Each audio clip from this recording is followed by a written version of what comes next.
Hello, everyone, and welcome back to This Week in Guns, brought to you by Patriot Patch Company, VZGrips, MAF Corporation, and for Patriots Food, and FFL Payments. This show offers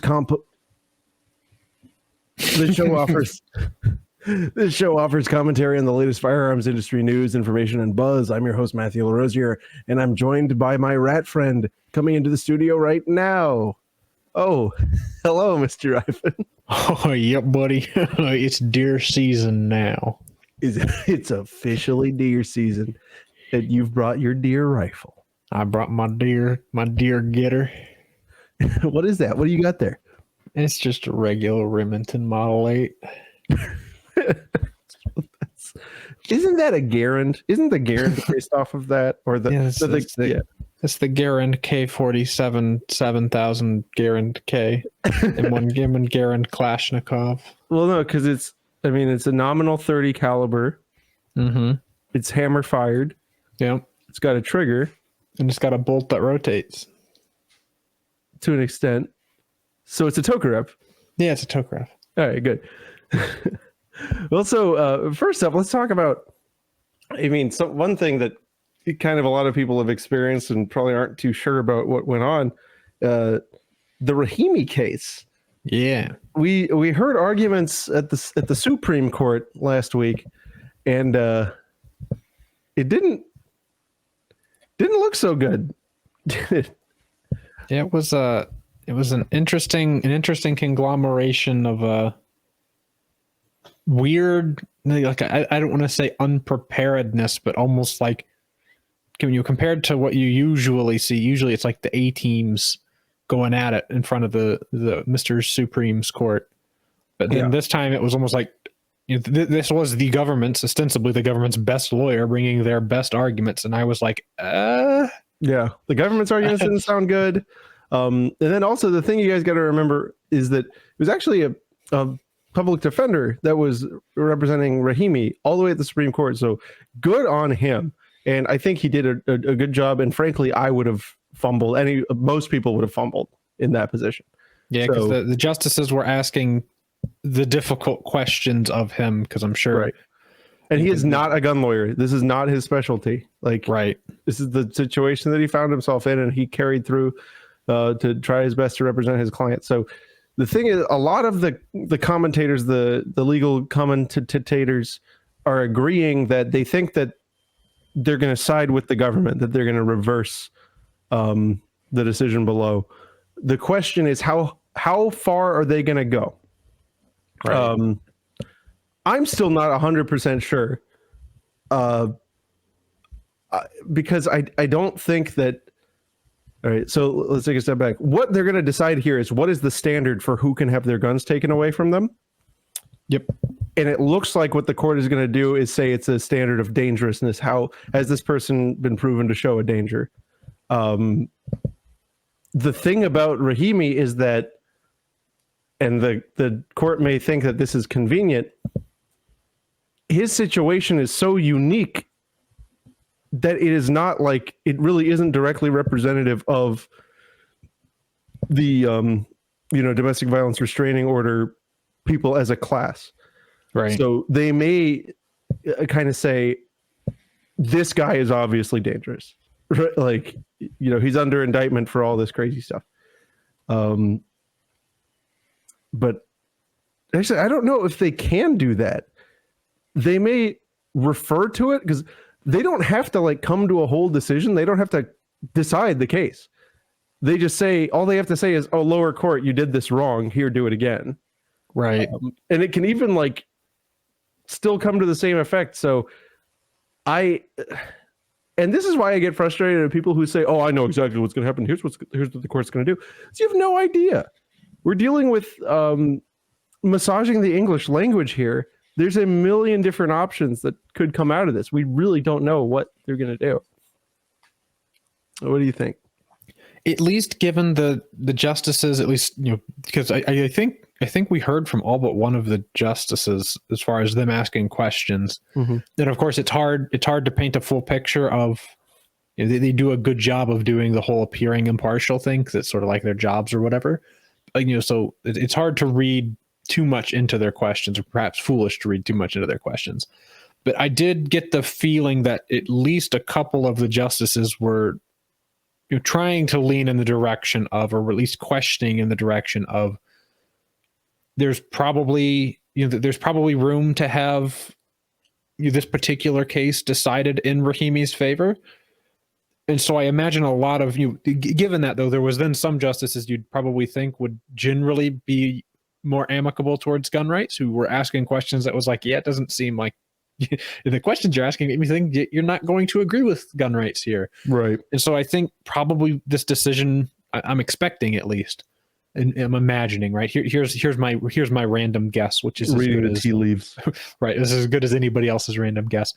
I almost expect that it's going to be a split decision, and it's not going to be split along Republican appointee, Democrat appointee lines, where it's going to be some people seeing the sort of a due process system here. Of course, they're not. I don't think before the Supreme Court is a due process question. Yeah, no, they're not allowed to talk about it. It's just a Second Amendment analysis of a due process question.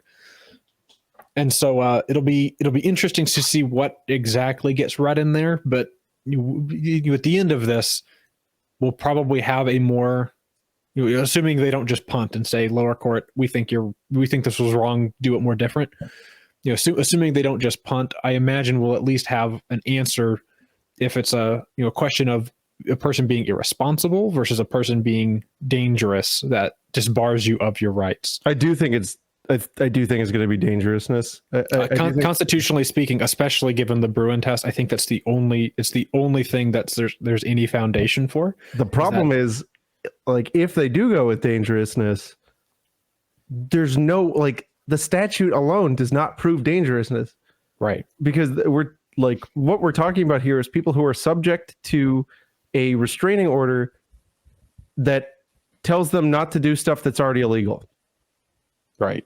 Like, that's not, this doesn't really prove much.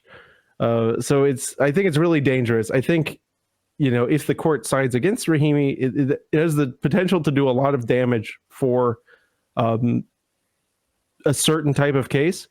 One opinion I do have, a opine, is that I think that in the whole realm of possibilities of how this case is going to be decided, it is going to be the case that murders nonviolent felony, like drug use prohibition stuff. I certainly hope that's the outcome. And if it's not this case, I think there was 2 or 3 times that the judges brought up, the similar case that you like this case, but it deals with a nonviolent felon as far as who range. Right. And it's a God, I just said a case range. I should hurt myself.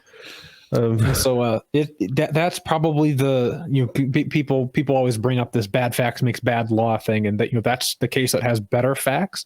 That said, I don't know that Rahimi is necessarily set to make us bad law, especially because it seems like multiple of the justices are well aware of the fact that range is on its way, and even both sides' lawyers brought up the fact that the difference between this case and range is here we're dealing with a guy who's a ne'er-do-well, whereas Mr. Range isn't. It's like he had like a prior, pot smoking conviction from 20 years ago. Yeah, jazz cigarette user. It's a big problem. Certainly a little bit less than the guy who was shooting up the pizza places or hitting girlfriends or whatever. Yeah, one of the justices brought up that he's like shooting at people. It was in a Whataburger, I think. He was just shooting at it. Understandable. Sometimes you have a bad day. I mean, yeah, anyway, moving on. Let's talk about the other big news item, the brace brand. Yeah. So yeah, basically it came down. The brace ban is down nationwide now. Here's the thing. I'm a little annoyed by this. Yep. Because, well, why don't you go on? Why are you annoyed by this? Well, so the reason that this pushes my buttons, and we said it on this show ages ago, whenever the brace rule was unveiled, that if this case resolves without us getting a Second Amendment ruling on the underlying question, all gun rights groups who let that happen are like completely stupid, right? They have more than spoiled the opportunity, and you should then end up questioning their motives as far as this is a golden opportunity to maybe not take the whole NFA, but at least take a bite out of it, right? Plant the seeds for maybe taking the whole thing. If the brace rule gets struck down strictly on Administrative Procedures Act or executive overreach grounds, and there isn't a Second Amendment element to that decision, massive. If you ask me, huge wasted opportunity. More than wasted, it's like a tactical error as far as your enemy made a misstep and you're not going to punish it, right? Because like an administrative thing, like the ATF goes and changes some aspects of the rule and then they try it again. Nothing really stops them from doing it again, because they can get their wrists slapped infinite times by the courts. And unless the Supreme Court's like, yeah, you can no longer write rules, which isn't going, you guys, it's just not going to happen, because our entire government is actually dependent now on this sort of executive lawmaking, as it were. So they're certainly not going to rein them in to the point that they can't do it, and so they will continue to. So certainly, the fix underlying would be if you could settle this on Second Amendment grounds. Just have have a court decision say, hey, first off, this is violative of the Second Amendment because if what the ATF alleges is true, these are in common use for lawful purposes. You can get fucked. And then second, they also violated the APA, so get fucked twice. If they're only going to say, if the only argument that the courts are seeing is as carrying the day is the procedural claims, like great, you win, but you won it setting the chessboard back to where it was, right? In an instance where like your opponent left their queen completely exposed and you could have taken it and you wouldn't even be losing a pawn to have taken their queen. Like they're just like handing you something that would be very nice to take. Yep. So that's what this was decided on, and it's a little frustrating because we have, in our case, a injunction that's pending, which was argued solely on Second Amendment grounds. And I'm worried that this nationwide thing might, possibly moot those, because there's a bunch of other lawsuits that were brought under a bunch of different theories. There's one group that I actually went with the bone that I thought was like, that I'd be the only one crazy enough to bite on, which is the tax analysis. But this, like the nationwide thing kind of like narrows the scope. And my worry is that this might narrow it all to the APA. And that would be not great. Of course, there are some things that can be done in those instances. I'd have to, of course, talk to the plaintiffs in the case, but I'm not above amending the complaint, deleting everything but the Second Amendment, right? But that's where we stand now. So it's one of those things where, you'll see from some 3-letter organizations that claim to be pro Second Amendment, saying that they have secured a big win in a lawsuit that they are not really a part of, and also didn't pay for the production of, but say there's a big win, but it's actually kind of like a tactical misstep, right? Yeah, so it's concerning, and we are, I think, rightfully concerned. So then, also in just buttoning up the legal updates before we proceed with the show, there is, of course, the ghost gun rule, which has been slapped down now in the Fifth Circuit, saying it is similarly exceeded statutory authority. And this one's taken like a hilarious ride back and forth. And in contrast with the pistol brace, so the pistol brace rule is currently enjoined entirely nationwide and was done so by a district court. Right. So this is a circuit court. And this circuit court was the one that had been previously overruled by the Supreme Court, because the district court had issued a vacator, so a total removal of this entire rule. And then the circuit court then affirmed that. The Supreme Court reversed that and said, how about you don't enter any more vacation until it comes back to us? No more completely getting rid of the rule until it's our decision, which is strange. And so then it got kicked back down to the district court. The district court said, fine, we're not vacating the whole rule. We're just granting an injunction to everybody who was a party to this case and all their customers. And the circuit court was like, we agree. And the Supreme Court was like, no. And so the circuit court then came up with their final decision, and their like fully briefed version of this is it still exceeds the authority. However, because they can't vacate it because the Supreme Court said only we get to do that, they sent it back to the district court to decide what relief is owed. That said, this same court has already tried vacating it and already tried an injunction just to the just to the plaintiffs. So I guess they tried that same thing again, and then we just have to hope that then the circuit court rubber stamps it and they're like, yep, we agree, and then it gets appealed straight up to the Supreme Court, because it seems like they've decided they are the ones who get to settle this, which is, it's certainly interesting. And I know people were like doom and glooming on, they sold out the Second Amendment whenever they reversed the initial vacator of the rule, which maybe to some extent in the short term it works that way, but it seems like they're very interested in being the ones who ends up deciding this case. Mm-hmm. And so maybe for better, maybe for worse, they'll end up taking this. And again, this is another one of those cases where if it's purely decided on administrative procedure grounds, that's fine as long as it's settled in our favor. But this one especially has massive, potentially massive repercussions from a Second Amendment specific angle, right? Where if you could have, especially at the Supreme Court level, some sort of opinion that's like, hey, dummies, there's a Second Amendment right to make your own guns. And there's a concurrence in the circuit court opinion that I think is well worth reading, where he doesn't hold back as far as his saying, like, hey, drilling holes in nearly finished pieces of metal in the case of 80% receivers is pretty close to a time-honored tradition. The founding fathers were building guns out of like more or less component parts, like knockdown conditioned firearms. Right. was a common thing to build then, and the sort of building that goes on today isn't that much different.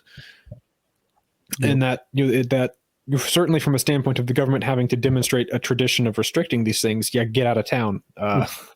It's such an impossible burden because there's strong evidence to the contrary. Right.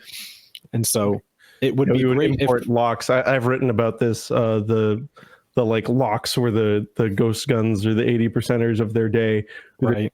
Import like barrels and barrels of lockworks, and then they crudely fashion their own barrels and stocks and go to town. And so it'd certainly again be a lost opportunity if there isn't a cohesive, coherent push to get a Second Amendment ruling on the question of self-making your own arms, especially if it happens at the Supreme Court, and especially if it can be used as ammunition to come after the state level bans on this same sort of thing. Because I think there's really only one state level case that's like having a really good, that's having a good time of pursuing it, and it's like having parts of the facts in the case go to trial in federal court, which means it's going to end up taking forever. Mm-hmm. And I think that's Connecticut's. It's Delaware's. It was Delaware's ghost gun ban, and it's having parts of the facts in the law go to trial before a jury. So okay, yeah, I love it's so great. You know what else I love? Guns. Yeah, guns. At VZGrips.com. It's their 20th anniversary. Why don't you celebrate with a commemorative hat? VZGrips is a good Florida company that produces good Florida grips. They are actually made of live Floridians. So at that price, knowing what you do now, it's kind of a secret. If you ask them, they'll kind of pretend and be all coy about it, but it's true. So go on there. Use the promotional code ThisWeek15, that's THISWEEK15, and get yourself a set of VZ grips or perhaps a dagger of some description for your carry piece. They've also got other interesting stabbing implements, like the tactical pencil, which I love. I have one of these. It looks like a pencil, It works like a knife, and no one's the wiser. Ooh. Yes, look at VZGrips.com. Use the code THISWEEK15 to get 15% off your next order. Thank you to VZGrips for supporting us. So, this is so stupid. This is in response to the notable Buffalo that happened. Yep. The Attorney General of New York is suing a gun accessory manufacturer for aiding the shooter. Yep. Now, what do you think the manufacturer made? Oh geez, which particular manufacturer is it? Let's see. Well, no, like maybe they made like some kind of death adder or some sort of bump stock or laser sight, right?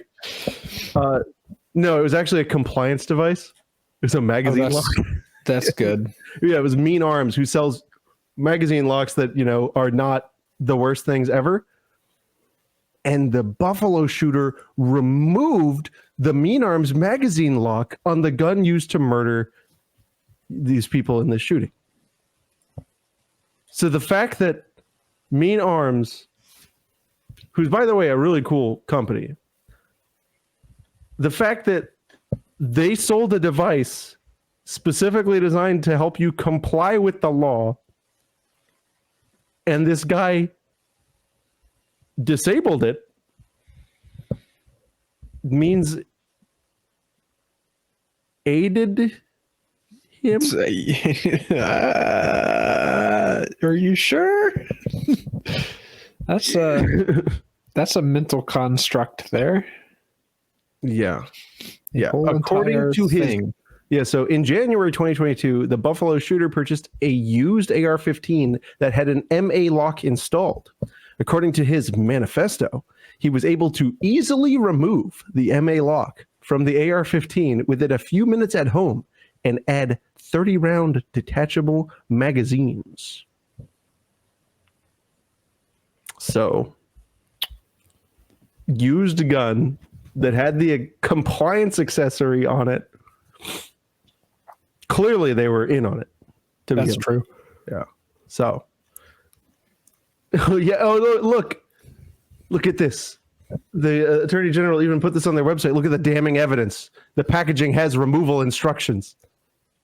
Wow. The nerve. Yeah, the packaging, which he obviously had, right? Because he bought it used. God.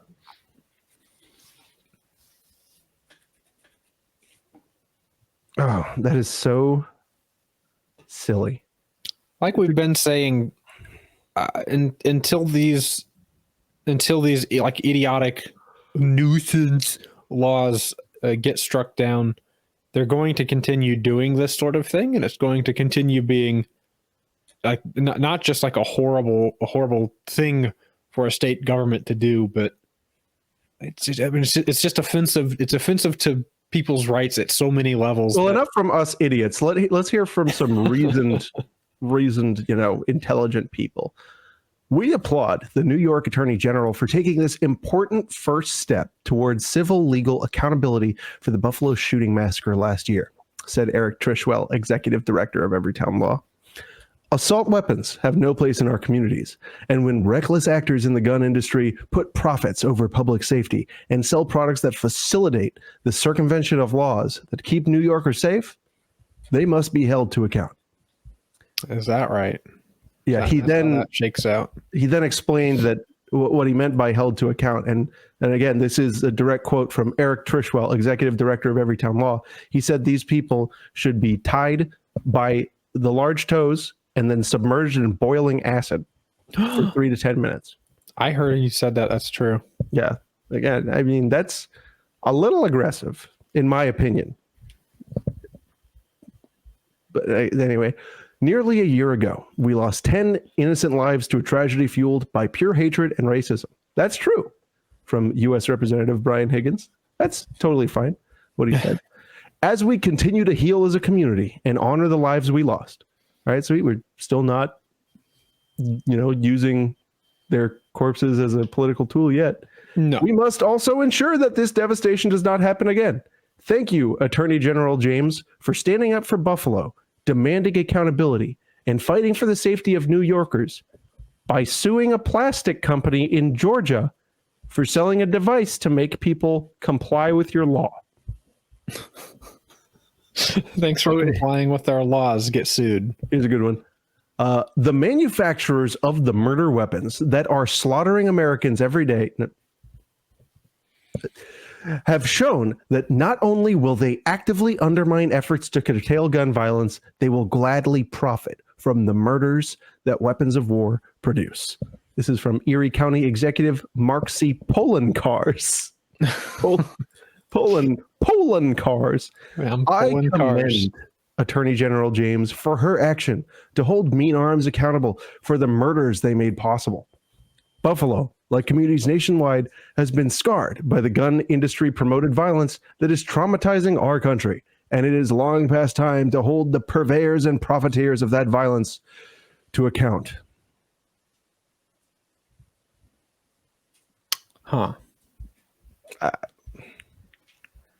It's like it's Orwellian newspeak. And by the way, this goes on for pages. Everybody has to have a little quote. This just goes on and on and on. To the company. And of course, this is on. Everyone's saying Letitia's so great. This is on her own website. It's just fine. That's fine. Use the government money and website to promote yourself. That's what I would do. Yeah. But yeah, so that's it for crazy, absurd lawsuits. Tangentially related to mass shootings. Like there's no way that especially New Yorkers would continue to wield this absurd. Oh wait, yeah, no. Here we go. New York Times targets Lake City for making ammunition used in mass shootings. There we go. Yeah. Yeah, that's the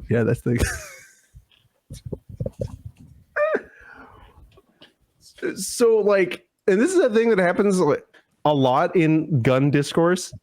Or, like people die in a lot of cars, and if you'll look at the statistics there, you'll notice that vehicle fatalities coincide with, at least in recent decades, the more popular vehicles. Right. It's the underlying popularity of the vehicles that's the strongest predictor of.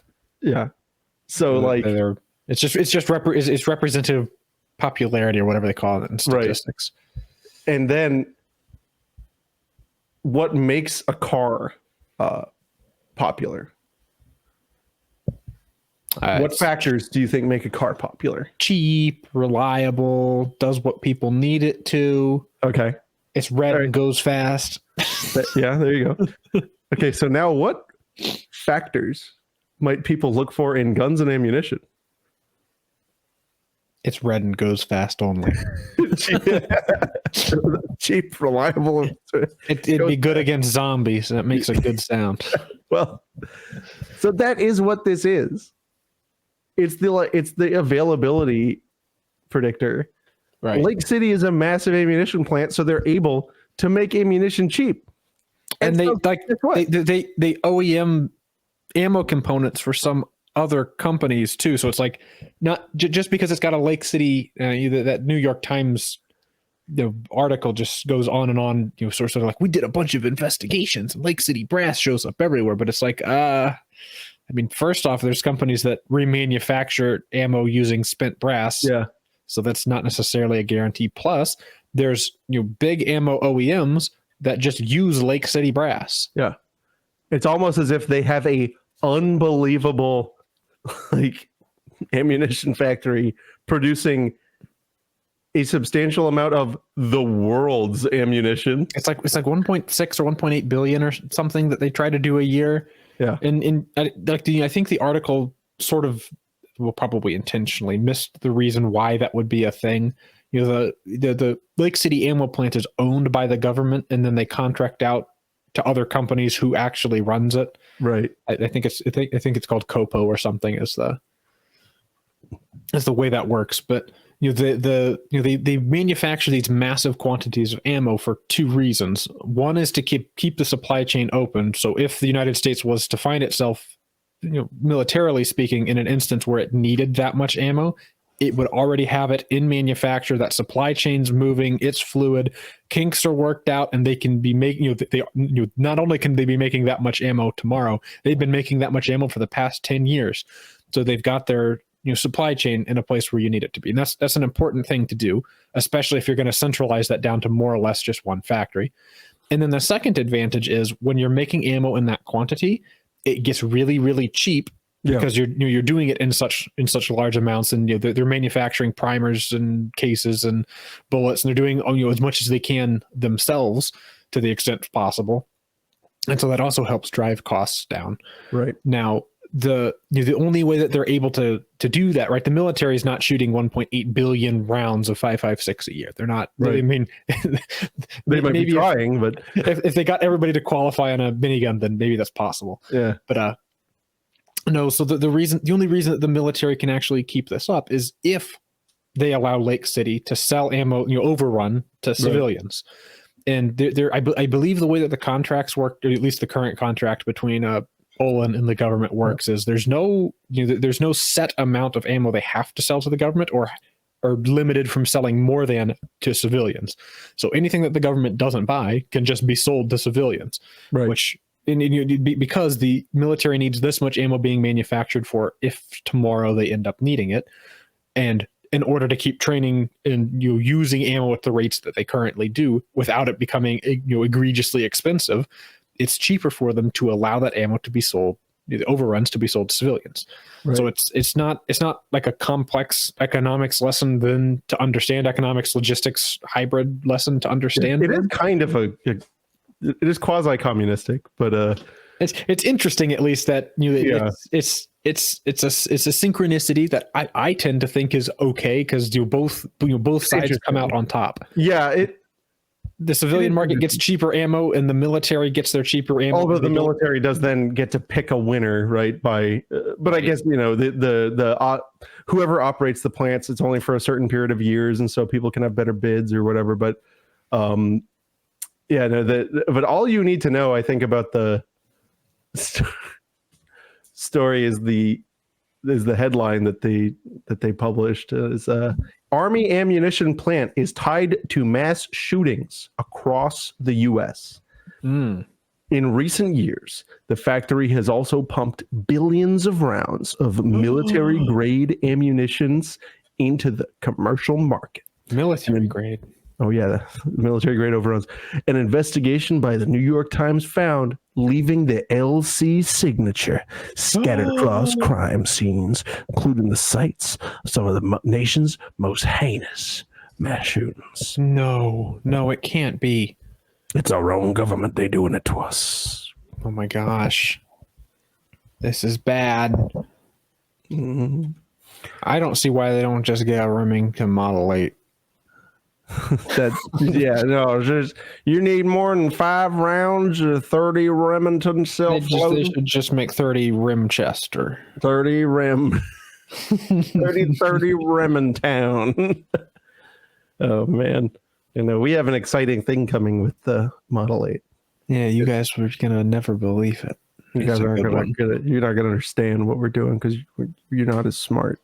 Yeah, just kidding. You're smarter than us. But speaking of the industry and getting crapped on, you know what?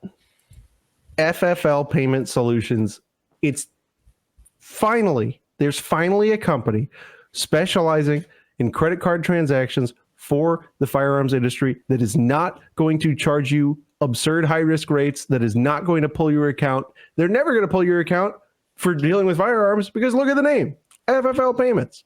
Guys, I promise you that these guys will be better than whatever you're currently using.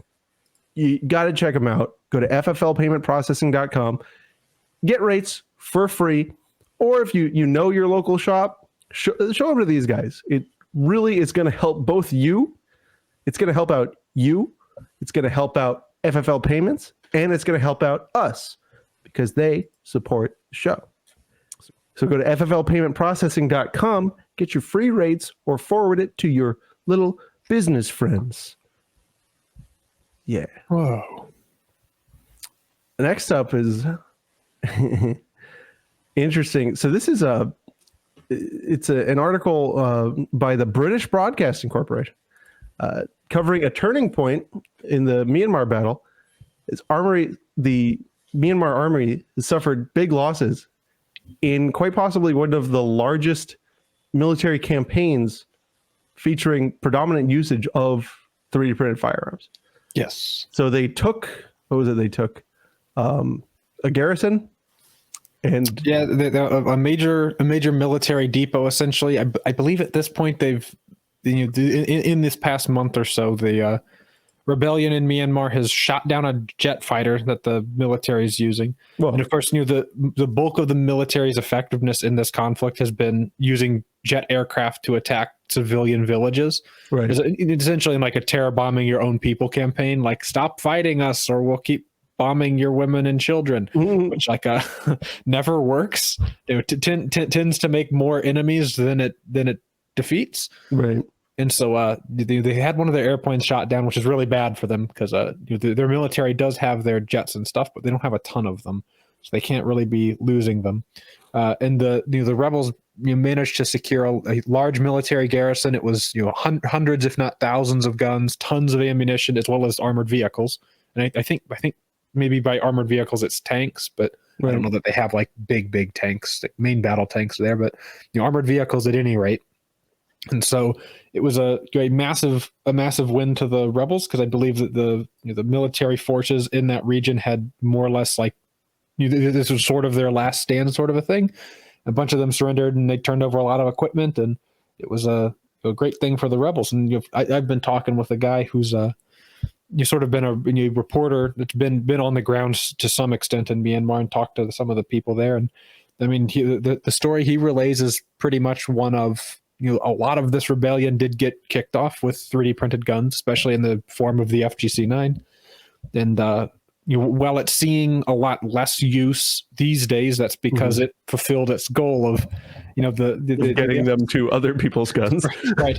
There's this weird trick where you can get yourself an M16, and all it takes is printing an FGC-9 and doing something funny with it.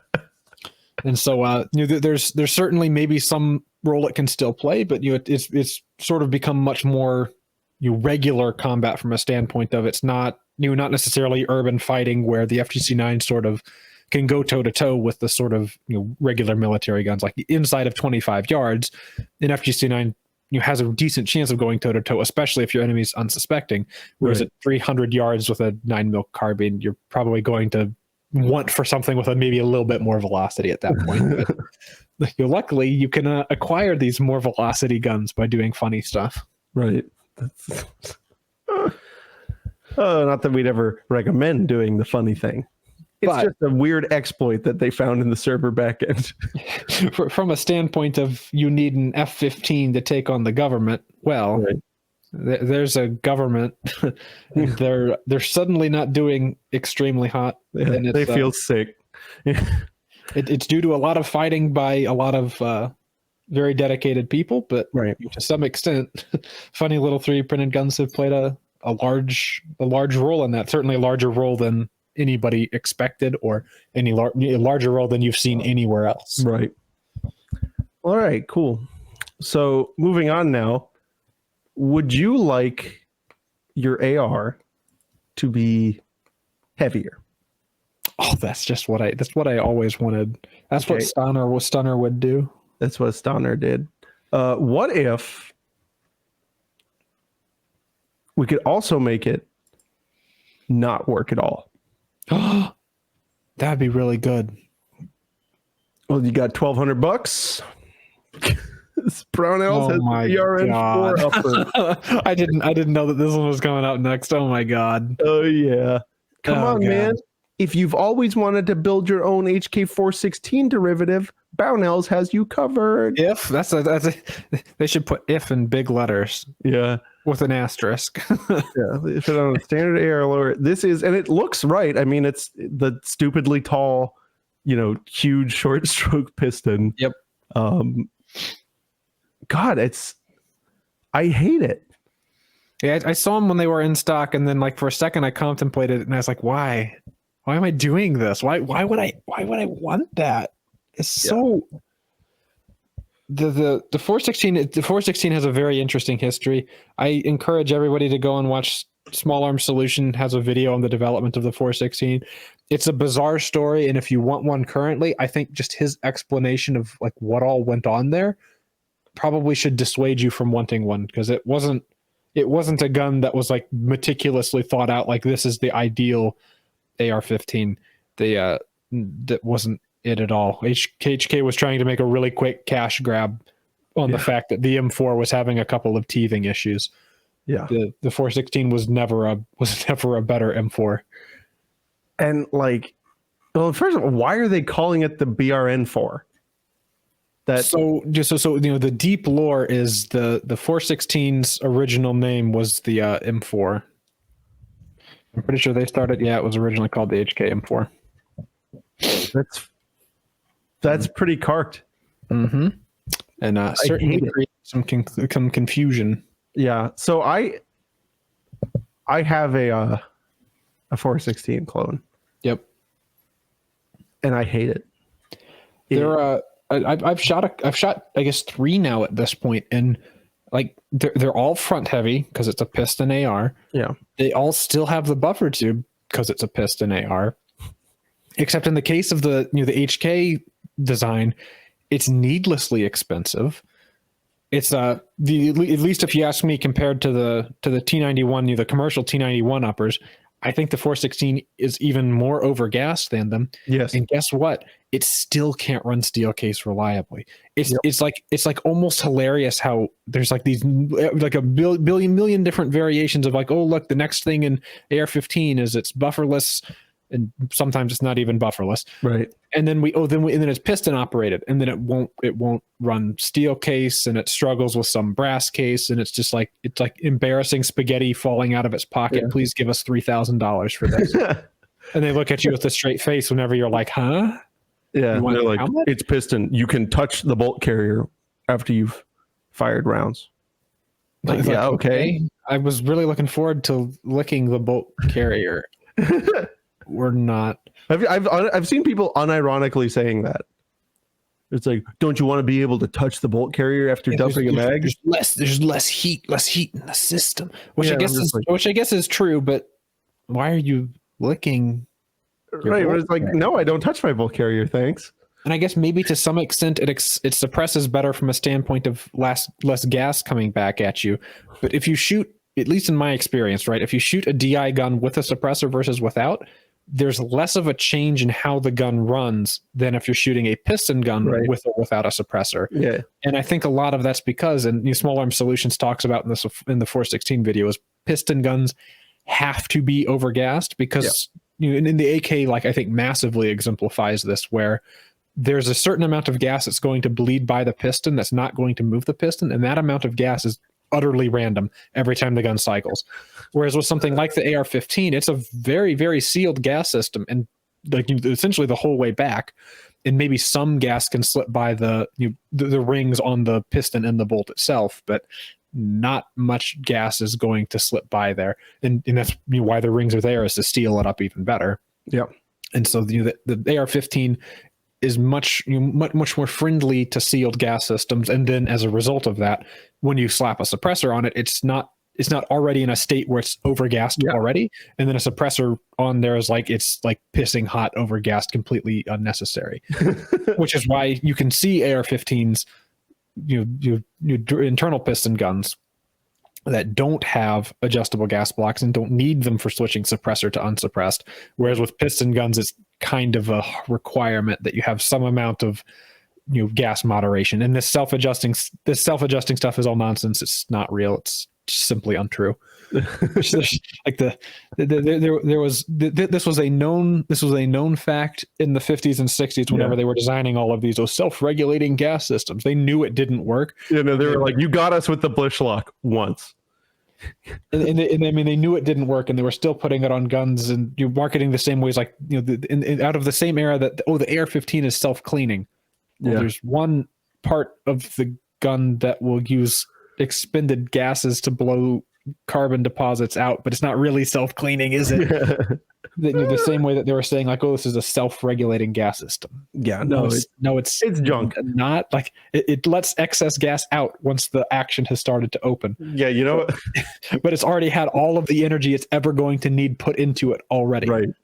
No, this is nonsense. It's just for some reason, like the 416s are so unbelievably overgassed. I don't know. I haven't shot the Burn 4 yet. So, maybe they turned the port size down a little bit. Probably didn't. I'm deferring to Small Arms Solutions on this, that there's a reason they're all overgassed, and it's because they won't run if they aren't. But no, I'm saying like these are so overgassed that they kick more than an AK. Like, yeah. I would swear. I'm 100% with you. I'm 100% with you in that analysis. Yeah. They really kick. Yeah. No, these, like, if you guys haven't shot one and you want one, I got a cure for you. Shoot one. Shoot one side by side with a Wasser.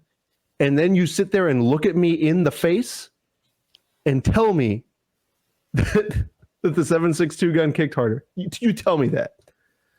The 416, if you ask me, it's a disaster. I think Mr. Small Arms Solution, I mean, I think his video sums it up perfectly. You all really should go watch it, because like I sometimes find myself like, oh, it would be kind of cool to have, because it's like, ooh, I don't know why, like maybe video games or something. Or I have one because I'm a Francophile and I don't know what's right. All the Europe military is buying them now and getting rid of their garbage bullpups, which should tell you like they're ditching their bullpups to do the worst possible AR-15.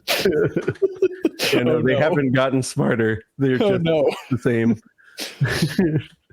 Oh god! But, his video, I think, lays out the points and the history and the look at things pretty well. And he used to work at Colt, so he's got some of the inside knowledge and understands like all the hilarity that went on there. Wow. Well, yeah, guys, that's cool. Check it out. Check out the whatever it is. But not the upper. We don't want you to do that. But what you should check out, MAF Corp. MAF Corp is unique, creative, and epic. It is all of the parts you need for your wind chime creations and some of the best prices you'll ever see on different parts and accessories. And then you check out some of the merch, some of the swag. We got the Magic ATF ball. Guys, this is a great Christmas gift. If you want to get something for your little friends at the gun store, or your little idiot buddies that you got, pick up a case of these or whatever you want. Go to maf-arms.com and use promotional code FRN. That's Foxtrot Romeo November. Get yourself a discount and browse the site. Just have a look around. Take a look, see what's going on. All right. What's up next time? Oh, yeah, this is good. Now, all of us probably watching this, we like to drive. Right? Yeah. We like to have ourselves a little drive. And some of us like driving range and hit some golf balls. Yeah, I like to drive. We like to drive our cars too. And some of us like to drive while having a great time. Boozing and cruising? Yeah, just having a nice road soda on the back ones. Well, thank God the U.S. District Court has ruled that a lifetime gun ban for a drunk driving conviction is unconstitutional. So let's celebrate with a drink and plink, baby. Oh, that's great. But yeah, this is, God, I get so annoyed with these. Oh, this case was backed by this 3-letter group. It's like, okay, whatever. I don't know how much you're paying.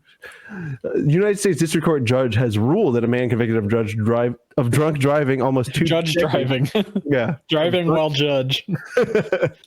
Drunk driving almost 2 decades ago cannot have his gun rights taken away. In 2005, Edward Williams was convicted of driving while under the influence, a first-degree misdemeanor punishable by up to 5 years in prison. He was allowed to serve his sentence of 90 days to 2 years at home because of a medical problem. And yeah, because it was punishable by more than 1 year, it forfeited his gun rights under 18 U.S.C. 922 G1. He sued to regain his rights in 2017 and lost. But now he's doing it again. And this time, the judge concluded The government has not carried its burden in proving that the United States tradition of firearm regulation supports stripping an individual of their right to possess a firearm because they had previously driven while intoxicated. The application of 922G1 to plaintiff therefore constitutes a violation of his Second Amendment rights, and the court finds that plaintiff is entitled to the requested relief. Cool. I like it. Yeah, I like it too. You know what else I like? Hey, before you go, I got up to 75% off the sale. Shop the sale now. I don't like deals. Doesn't even let you click it. You got to shop the sale. You don't have a choice, guys.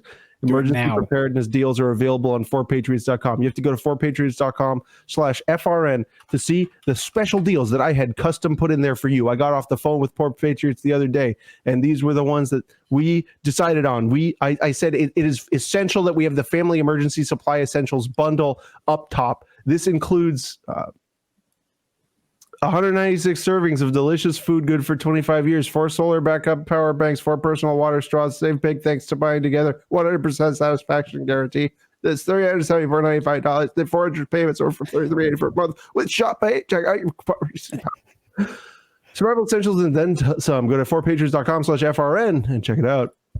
It's a lot less likely that your order will be hit by a 50 caliber armor-piercing incendiary round shot directly at a power converter. It's a lot less likely now because we secured this deal. So, God. Michelle Luan Grisham. I wish she would stop coming on this show. That's true. Get her out of here. Yeah, well, she's doing it again. Like, literally after everyone, even the anti-gun people are like, stop. Dog, what are you doing? Yeah, like, chill. She said she will renew her controversial public health order aimed at gun violence in Bernalillo County. The governor declared a public health emergency back in September after 2 children were killed in unrelated shootings. Yeah, in an announcement Thursday, the governor's office said that the updated orders will not change from prior versions, suggesting the ban on guns at parks and playgrounds will remain in effect. Initially, the order banned guns in all public places, but the governor later amended it after strong backlash from Second Amendment advocates. There's a looming legal battle over the order in federal court. She's just never going to stop. So whatever. We don't need to talk about consequences for these people. It was our Greek friend on Twitter had an interesting proposition today where it's anytime that a constitutional issue is raised in federal court, judges shouldn't be able to sit on it for more than 90 days. There's got to be an opinion in 90 days because maybe there's like a new standard of review where like at the very, very, very introductory phase, a judge decides, is a constitutional right at issue here? Is it affected? Yes or no? Just at a very, very simple high level overview. And if parties and or the judge decides yes, then you got like this thing has to move a whole lot quicker because the stupid thing in New Mexico probably should have been resolved already. Right. And assuming the Second Amendment means anything, right? It means that state governors can't unilaterally just decide the Second Amendment is paused. Certainly not absent something that's like an actual emergency, like an alien invasion or something. I don't think there's any way that you can just pause the Second Amendment, like any way at all, ever. Maybe in a giant hurricane, you can put some sort of limits, like don't bring your guns to raid the FEMA camps, please. But I would strongly oppose that one. But you know what I don't strongly oppose? PatriotPatch.co. Guys, Patriot Patch, the longest supporter of the show. They are enduring. They are good. They have survived multiple social media bans, and they provide the patch. Look, if you join the Patch of the Month Club, it's $15 a month. You get patches. Sometimes you get 2 patches, like this time where I got legally distinct projectile Peter. This is no relation. Patch of the Month Club. They got all kinds of cool stuff, guys. Great gifts, wonderful items. Cleaning mats. I use their AK cleaning mat to clean my face. I rub my face along the ends of it. It has a good texture, flavor, and feel. So go to patriotpatch.co and use promotional code TWIG10, TWIG10, and tell them good old Maddie sent you. That's true. That's true. But yeah, guys, that's all the stuff that we got for now. It was good to see you here again at the place.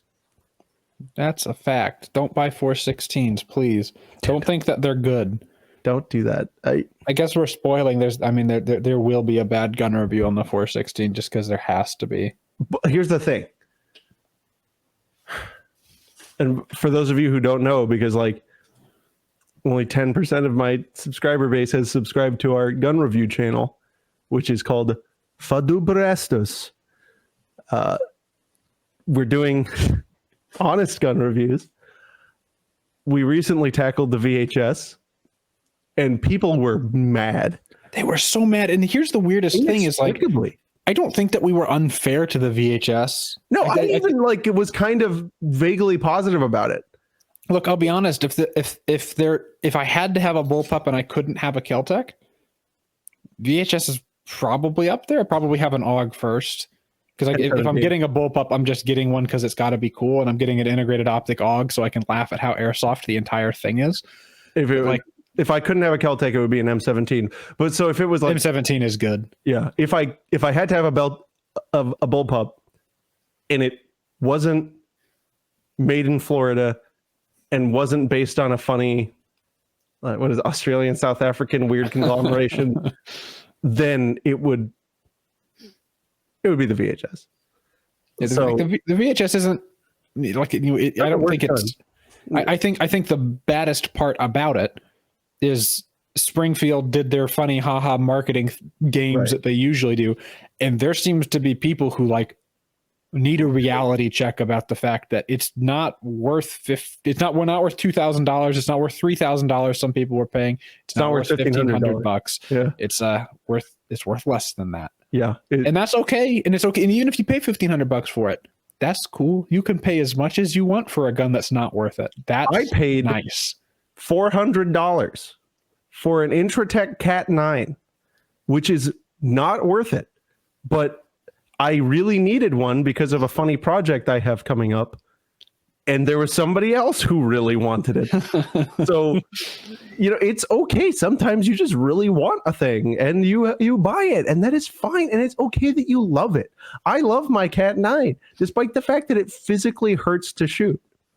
The problem is when you pay a lot of money for a thing that's not good.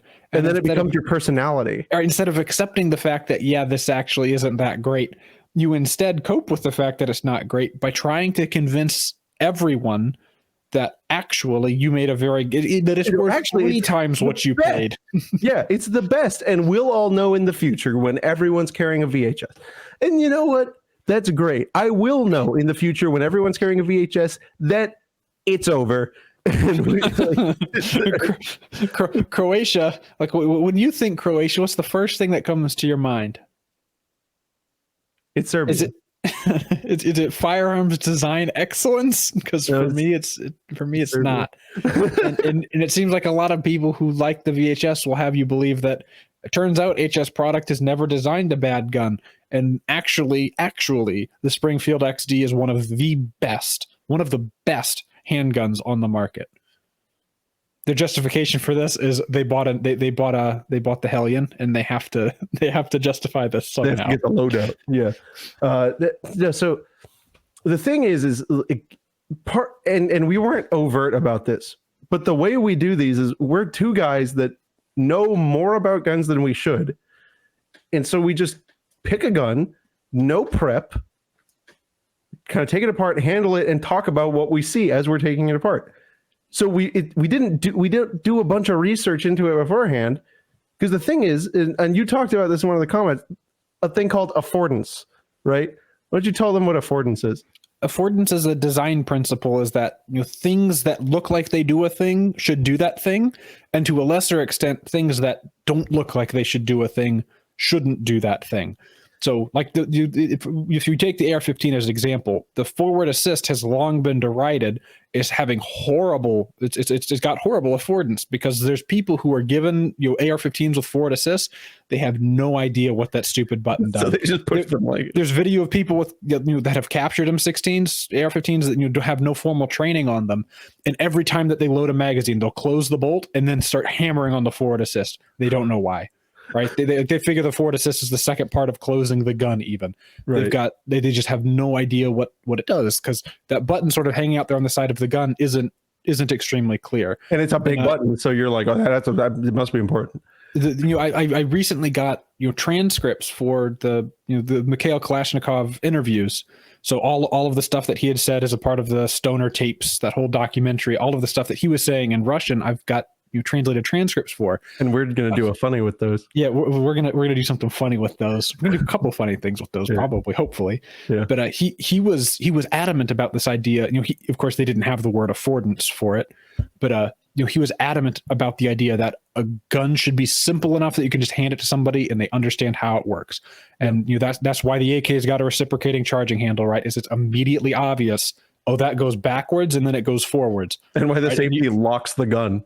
Right, and whenever the safety's on, it can't come backwards. Yeah. It's immediately obvious. Well, I have to swing that down, and now I pull it all the way back. And I want to go back. There's a thing in the way. The thing seems to move. It's all meant to be highly intuitive. All that to say, people were like dumping on us because we didn't know that there's this piece on the VHS. And when you look at the early reviews, when you read the early documentation, they say it has adjustable stock and comb and cheek riser. And so it's got this cheek riser that has a slot cut into it and has two big like parts for you to grab your fingers onto, and it moves in a diagonal way to kind of go up. And we're sitting there saying, this is the worst adjustable cheek riser ever because you can't lock it in, right? It only locks down and it doesn't even move when it's all the way closed. This is stupid. And then everyone say, and people in the comments are like, you idiots. That cheek riser is there so that when you're changing the bolt from left to right handed, you can extend the stock to access the hidden pin. Yeah, the weird cheek, like it looks like a cheek riser, functions like a cheek riser, acts like a cheek riser, like it's a cheek riser, right? Everybody would look at that and go, "Oh, it's an adjustable cheek riser." In fact, the people that Springfield gave a script to and then paid to review the gun called it a cheek riser. Yet it actually isn't a cheek riser at all, and what it's there for is retaining a little pin that holds closed the dust cover on whichever side isn't the ejection side of the gun, which is. Once it's explained to you, it's not like the most offensive thing ever, but there's like a million different ways. Here's the thing. They put in a whole design and cuts into the carrier and a hinge, not into the carrier, into the cheek riser, cheek rest, and a hinge. They have all the complexity. Well, but they did all that for the occasions when you switch the gun from right to left. And what do you have to do to switch the gun from right to left? Take the entire gun apart. Take the whole gun apart. So why is it? You're not like you're hot swapping. Yeah, it doesn't make any sense. Why do you need an external moving feature? That's bonkers. And they were telling us that we were stupid because I don't know. That made me butt mad. Oh, and then there's the other thing where I'm 6'2", and all the way in, the stock is still a little too long. And Ivan's like, what are you, like 6'10" or something? I don't know. He's a titan. And he liked it all the way in. We're both like, I can't fathom why you would stick this out. And you know what? The people down in the comments were like, well, obviously you extend the stock for if you're in a firefight and you need to shift shoulders so you don't get brass in your face. Which is insane because I was shooting the gun left-handed with the stock all the way in, and even when I craned my head forward, like shooting an AR and you put your nose on the charging handle, I could put my head that far forward, still wasn't going to get brass. Yeah, partly because that funny cheek riser has all these shapes on it that make it not do that, and also That's straight BS. Because what are you going to be doing in a firefight if you have to suddenly change hands? Yeah, I'm going to dick with my stock. Yeah, let me call timeout in this gunfight and then dick with my stock real quick so I can change shoulders and shoot around this other. Like I don't. Yeah, let me dick with my stock and make my gun uncomfortably large. If the stock went from, it was like two position, right? It was all the way in or all the way out. Maybe I'd believe that. Or like if it was just one button, right, and you press that one button and it immediately extends all the way out, I just fully believe it. Like, yes, that's what they designed that for. But if you are to take this what seems like a made up explanation for why it's all stupid like that, they came about with the worst possible way to implement a design to accomplish that stated goal. Like a single button push to extend it all the way out would say, okay, yeah, maybe if you're having to switch shoulders quickly in combat, that makes sense. Right. Having like a stock that you have to take the gun all the way out of your shoulder, completely lose your firing grip, no way you could quickly aim down the sights, potentially to have both of your hands occupied with adjusting the stock so that you could then shoot around a different corner. I do not believe that for a second. Bonkers. It's ludicrous. And the other thing is, like, everything on that gun is a design by committee feel. And either a design by committee or it's like this was like their first idea and they just sort of went with it. This is what I was going to say. So like we were saying, us in our regular shirts, right? We're able to shoot it on the offhand. Yep. Without any brass problems. They're saying they needed this adjustable stock for people in military gear with people who are presumably in kit. Yeah, that by the way, that adds 2 inches to your length of pole. It already has like a 15-inch length of pole. I'm sorry, that's nonsense. It's absolute nonsense. And so basically, like, the whole point of this talk is we're telling you, one, check out the gun reviews channel. It's Fudd Blasters, FUDD BLASTERS, where we're doing honest gun reviews. But two, like, I don't know, you guys probably, if you don't like hearing us whine about our audience, let me know and I might stop. We might stop, but we'll think about it. I feel like we have to respond to that because they're literally telling us that we're know-nothings when the point That's true. of the show, the point of the show is we just pick this thing up and start figuring it out together. Right. And I think that there's a value to that because if you sit and do your research on a gun and like, you know, whatever, you're going to find all these nonsense justifications for things that shouldn't be there, right? Like if we had read all that, then it eliminates the shock that you have when you're actually first experiencing the gun and physically experiencing the gun. I'm sorry, but if there's something about a gun that takes an insane explanation for you to go, oh, I guess, okay, that's a problem. Right. Like there's plenty of insane explanations for bad design things on guns, like the grip safety on the 1911. Yeah. It's because the U.S. cavalry, like the guys on horses, because that's how old the gun is. The little horsey guys, they wanted to be able to carry it, you know, loaded, ready to fire, and could be readied with one hand, but still had a safety. And they figured having a grip safety is one way to make sure that that's the case. They needed it being operable with one hand because their revolvers were all operable. Their revolvers, of course, didn't have grip safeties, but we won't worry about that. Nay. Poof. But yeah. Why didn't they just go with the holo-R approach? Just everything about all of this is so funny. I hate it. But anyway, guys, that's all I have. Do you have any closing notes or? I do not believe so. All right. Well, as always, guys, we will see you next time. Bye-bye. Bye-bye.